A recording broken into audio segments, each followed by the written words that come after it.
कर्मचारी पेंशन भोगी कर रहे ईपीएस 95 पेंशन को बढ़ाने की मांग, नहीं तो करेंगे प्रदर्शन। देखें अपडेट। कर्मचारी पेंशन भोगी कर रहे ईपीएस 95 पेंशन को बढ़ाने की मांग, नहीं तो करेंगे प्रदर्शन। देखें अपडेट।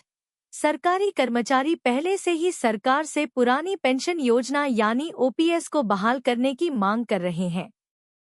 अब कर्मचारी भविष्य निधि संगठन के दायरे में आने वाले कर्मचारी और पेंशन भोगी ईपीएफओ की पेंशन योजना ईपीएस 95 के तहत न्यूनतम पेंशन को बढ़ाकर 7,500 रुपये प्रति माह करने की मांग को लेकर विरोध प्रदर्शन करने जा रहे हैं।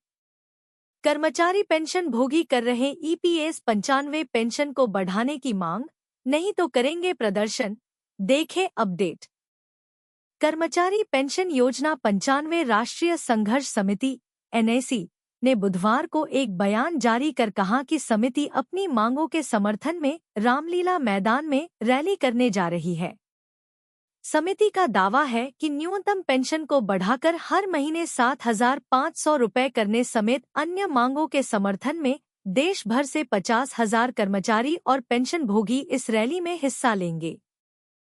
पेंशन भोगी महंगाई भत्ते के साथ मूल पेंशन को बढ़ाकर 7,500 रुपये प्रति माह करने और पेंशन भोगियों के जीवन साथी को मुफ्त स्वास्थ्य सुविधाएं देने की मांग कर रहे हैं। फिलहाल कर्मचारी पेंशन योजना 95 के तहत न्यूनतम पेंशन 1,000 रुपये प्रति माह है। पेंशन फंड ईपीएस पेंशन को बढ़ाने की मांग।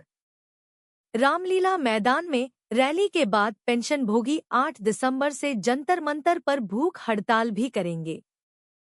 समिति के अध्यक्ष सेवानिवृत्त कमांडर अशोक राउत ने कहा, हम अपनी मांगों के समर्थन में 7 दिसंबर को रामलीला मैदान में रैली करेंगे। उन्होंने कहा कि यह सरकार को आखिरी चेतावनी है और अगर मांगें नहीं मानी गईं तो हम भूख हड़ताल करेंगे। कर्मचारी पेंशन योजना 95 के तहत आने वाले कर्मचारियों के मूल वेतन का 12% हिस्सा भविष्य निधि में जाता है, जबकि नियोक्ता के 12% हिस्से में से 8.33% हिस्सा कर्मचारी पेंशन योजना में जमा होता है। इसके अलावा सरकार भी पेंशन फंड में 1.16% का योगदान देती है। EPS pension scheme latest update. Ashok Raut ने कहा कि 30 वर्षों तक काम करने और कर्मचारी पेंशन योजना आधारित पेंशन में लगातार योगदान देने के बाद भी कर्मचारियों को मासिक पेंशन के रूप में बहुत कम राशि मिल रही है, जिसके कारण कर्मचारियों, पेंशन भोगियों और उनके परिवारों का जीवन कठिन हो गया है। कर्मचारियों को मिली 2 गुनी बड़ी खुशखबरी। केंद्रीय कर्मचारियों का बढ़ा 16% दा। देखें अपडेट। कर्मचारियों को मिली 2 गुनी बड़ी खुशखबरी। केंद्रीय कर्मचारियों का बढ़ा 16% दा। देखें अपडेट।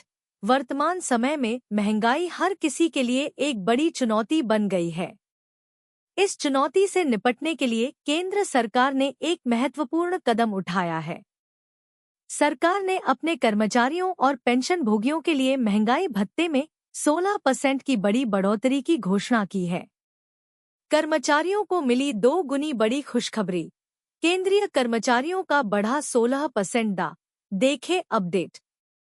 यह फैसला लाखों लोगों के जीवन को प्रभावित करेगा और उन्हें आर्थिक राहत प्रदान करेगा। तो चलिए जानते हैं महंगाई भत्ते का लाभ कब तक मिलेगा। आइए जानते हैं इस बारे में विस्तार से। डियरनेस अलाउंसेस महंगाई भत्ते में 16% की वृद्धि। केंद्र सरकार ने अपने कर्मचारियों और पेंशन भोगियों के लिए महंगाई भत्ते में 16% की बढ़ोतरी की घोषणा की है। यह निर्णय 7वें वेतन आयोग की सिफारिशों के आधार पर लिया गया है। इस बढ़ोतरी का मुख्य उद्देश्य कर्मचारियों को बढ़ती महंगाई से राहत देना है। द हाइक लाभार्थियों की संख्या। इस फैसले से लगभग 49.18 लाख केंद्रीय कर्मचारी और 67.95 लाख पेंशन भोगी लाभान्वित होंगे। यह आंकड़ा बताता है कि यह निर्णय कितने व्यापक स्तर पर लोगों के जीवन को प्रभावित करेगा।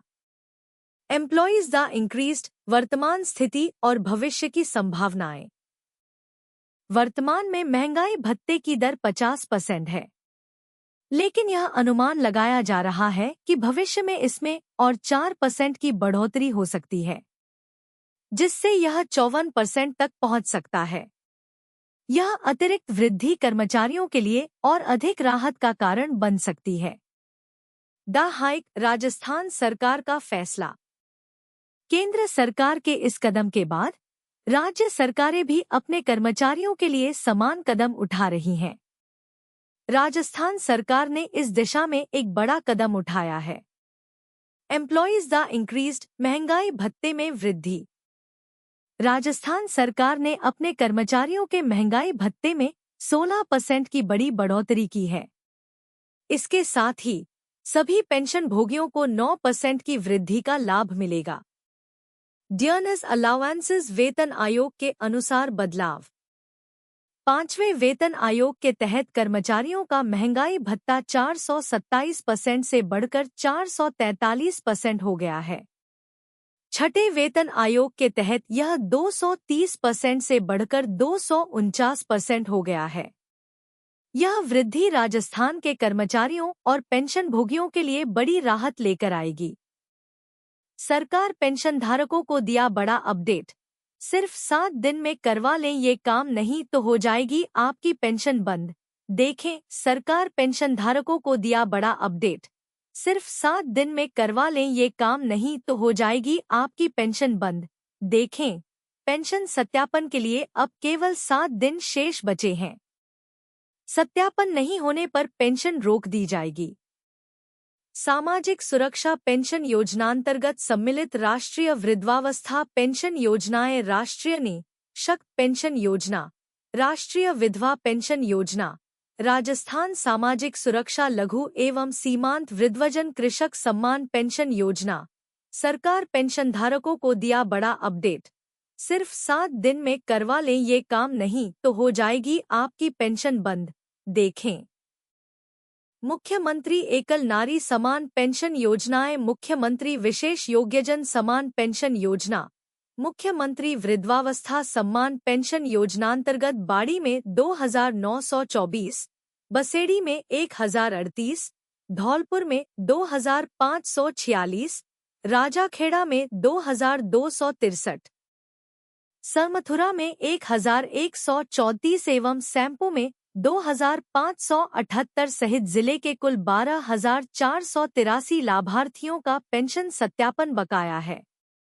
सामाजिक सुरक्षा पेंशन लाभार्थी वार्षिक सत्यापन के लिए ई-मित्र केंद्र अथवा ई-मित्र कियोस्क, बायोमेट्रिक के माध्यम से एंड्रॉयड मोबाइल ऐप से संबंधित स्वीकृतिकर्ता अधिकारी की ओर से लाभार्थी के आधार से जुड़े मोबाइल पर OTP के माध्यम से पेंशन सत्यापन करा सकते हैं। पेंशन सत्यापन न होने की स्थिति में माह अक्टूबर 2024 से पेंशन राशि का भुगतान रोक दिया जाएगा।